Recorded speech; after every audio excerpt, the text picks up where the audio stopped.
ನಮಸ್ಕಾರ ಸ್ನೇಹಿತರೆ, ಬಿಟ್ಟು ಕತೆಗಳಿಗೆ ಮತ್ತೊಮ್ಮೆ ಸ್ವಾಗತ. ಬಯಕೆ ಬರೋದು ತಪ್ಪಲ್ಲ, ಆದರೆ ನಾವಿರೋದ್ರಲ್ಲಿ ತೃಪ್ತರಾಗದಿದ್ದರೆ ಏನಾಗಬಹುದು ಅಂತ ನೋಡೋಣವಾ? ಬನ್ನಿ.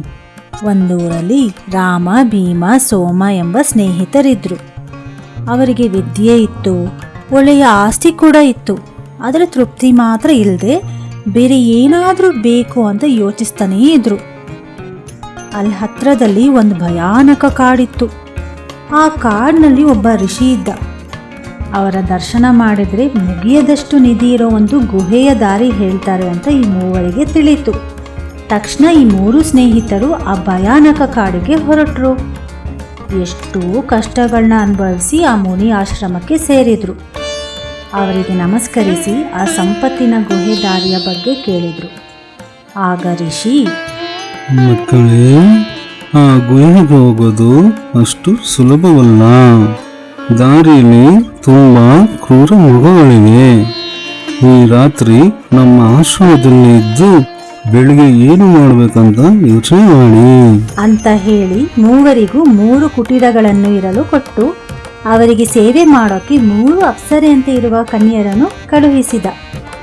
ರಾಮ ಮತ್ತು ಭೀಮ ತಮಗೆ ಸೇವೆ ಮಾಡಿದ ಸ್ವಯಂಪ್ರಭೆ ಮತ್ತು ರತ್ನಮಾಲವರ ರೂಪಕ್ಕೆ ಮರುಳಾಗಿ ಅವರನ್ನು ಮದುವೆ ಆದರೆ ತಮ್ಮ ಜನ್ಮ ಸಾರ್ಥಕವಾಗುತ್ತೆ, ಹಣಕ್ಕಾಗಿ ಗುಹೆಯಲ್ಲಿರುವ ಕ್ರೂರ ಮೃಗಗಳಿಗೆ ಯಾಕೆ ಆಹಾರ ಆಗಬೇಕಂತ ತಮ್ಮ ನಿರ್ಣಯವನ್ನು ಋಷಿಗೆ ಹೇಳಿದರು.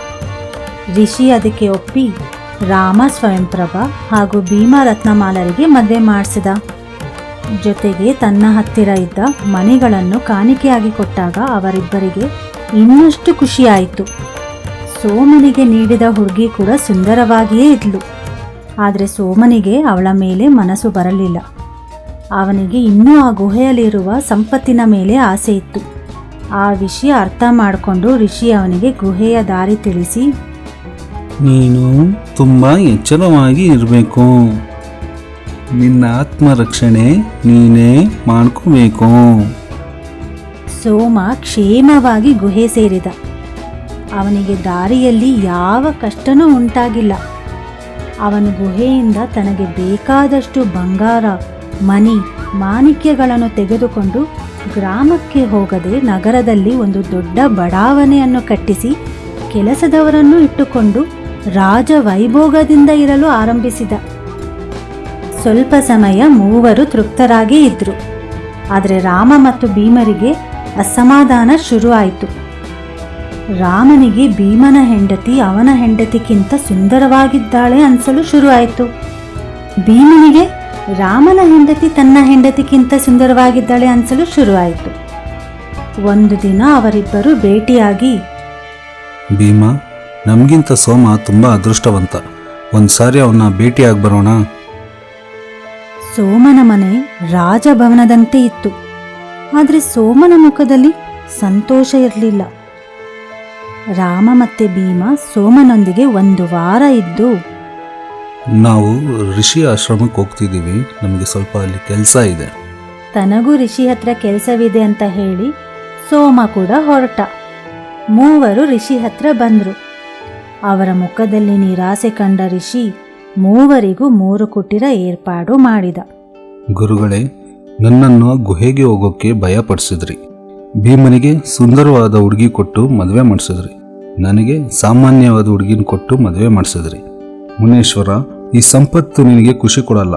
ಮಿತ್ರರೆಲ್ಲ ನಿನ್ನ ಸಂಪತ್ತು ನೋಡಿ ಬರ್ತಾರೆ ಅಂತ ಯಾಕೆ ನನ್ನನ್ನು ತಡಿಲಿಲ್ಲ? ನೀವು ಮೂವರು ಆ ದಿನ ಮಾಡಿದ ಸ್ವಂತ ತೀರ್ಮಾನದ ಬಗ್ಗೆ ನನ್ನನ್ನು ದೂರ್ತಿದ್ದೀರಾ. ನಿಮ್ಮಲ್ಲಿ ಯಾರನ್ನೂ ನಾನು ಗುಹೆಗೆ ಹೋಗಬೇಡಿ ಅಂತ ಹೇಳಿಲ್ಲ. ನಿಮ್ಮ ಹೆಂಡತಿಯರನ್ನು ನೀವೇ ಸ್ವತಃ ಆಯ್ಕೆ ಮಾಡಿಕೊಂಡ್ರಿ. ಆದರೂ ನಿಮಗೆ ಸಮಾಧಾನ ಇಲ್ಲ. ನೀವು ಇರೋದ್ರಲ್ಲೇ ತೃಪ್ತಿ ಪಟ್ಟಿದ್ರೆ ನನ್ನವರೆಗೂ ಬರಬೇಕಾದ ಅವಶ್ಯಕತೆಯೇ ಇರಲಿಲ್ಲ. ಈಗಲೂ ಕಾಲ ಮಿಂಚಿಲ್ಲ. ನಿಮ್ಮ ಮನಸ್ಸು ಬಯಸಿದ ಹಾಗೆ ಇರೋದ್ರಲ್ಲೇ ತೃಪ್ತಿ ಪಟ್ಕೊಂಡು ಇರಿ. ತಮ್ಮ ಹೆಂಡತಿ ಬೇರೆಯವರ ಕಣ್ಣಿಗೆ ಸುಂದರವಾಗಿ ಕಾಣಿಸ್ತಿದ್ದಾಳೆ ಅಂತ ತಿಳಿದ ರಾಮ, ಭೀಮ ಸಮಾಧಾನ ಪಟ್ಟರು. ಸೋಮ ಒಂದು ಸುಂದರವಾದ ಯುವತಿಯನ್ನು ಮದುವೆಯಾಗಿ ಸುಖವಾಗಿ ಇದ್ದ. ಇಲ್ಲಿಗೆ ಈ ಕತೆ ಮುಕ್ತಾಯವಾಯಿತು. ಈ ಕತೆ ಇಷ್ಟವಾದಲ್ಲಿ ನಮ್ಮ ಚಾನೆಲ್ಗೆ ಸಬ್ಸ್ಕ್ರೈಬ್ ಮಾಡಿ, ಲೈಕ್ ಮಾಡಿ, ಶೇರ್ ಮಾಡಿ. ಬಾಯ್ ಬಾಯ್.